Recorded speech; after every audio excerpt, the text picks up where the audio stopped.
welcome. Today we're going to talk about cover letters, both for advertised positions and expressions of interest.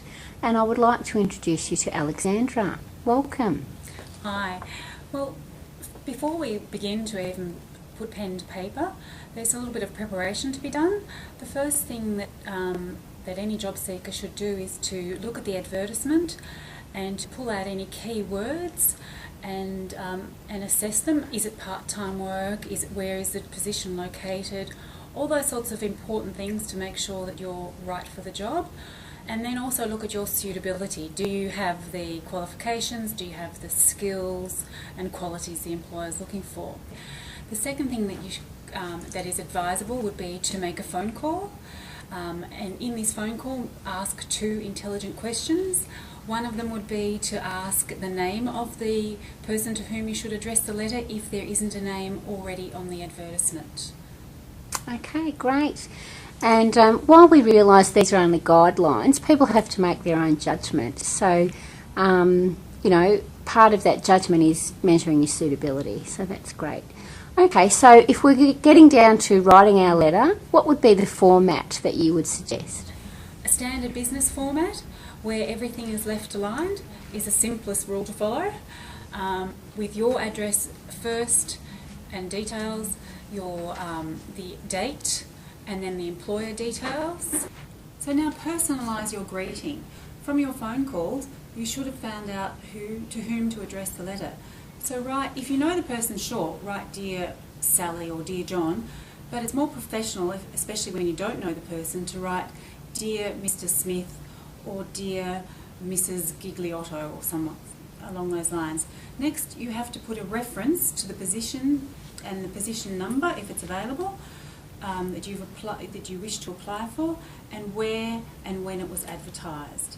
You would also refer to your phone call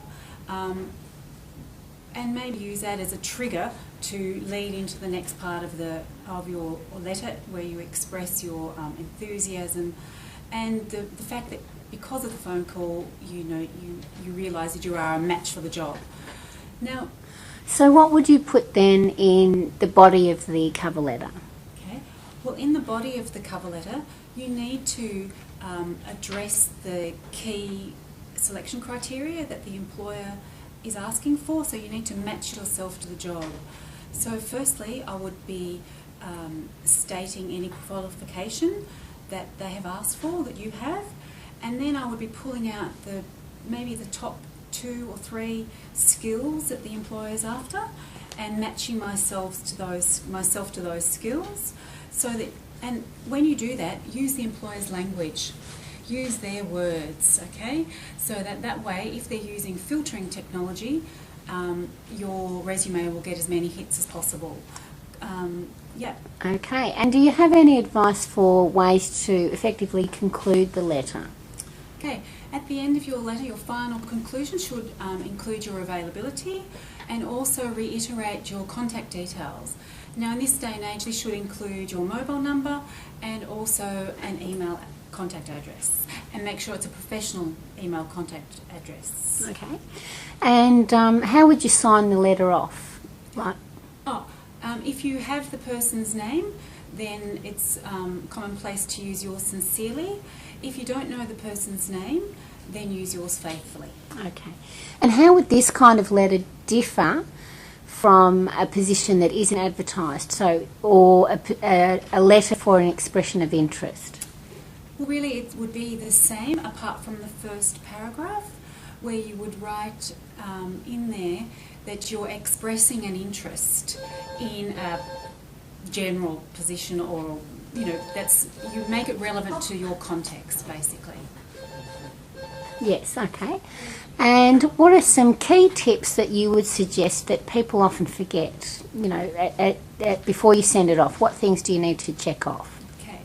Well, I think it's important before you even check anything off that you make sure that you're enthusiastic throughout the letter, that you kind of demonstrate that you are keen and interested in working for that company and in that position. And then it's really, really important to use spell check, Australian spell check, please, and also to get somebody to proofread your letter, because this letter is the employer's first impression of you, the professional you who wants the job. So, and it's also the first impression they get of your writing skills. So it is really important to spell check and to get someone else to proofread.